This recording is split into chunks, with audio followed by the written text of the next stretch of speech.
Hey guys, and welcome back to this channel. In this video I'll be showing you guys how you can stretch out videos on CapCut PC. I'm just going to use this random video, go to basic and go to position and size.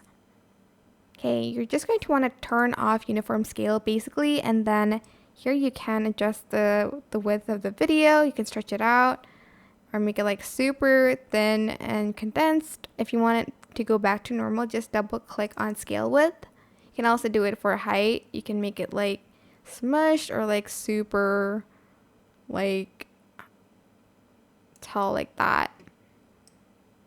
And that's basically it. I hope this tutorial was helpful for you guys. Don't forget to like, comment, share, and also subscribe to this channel if you haven't done that already.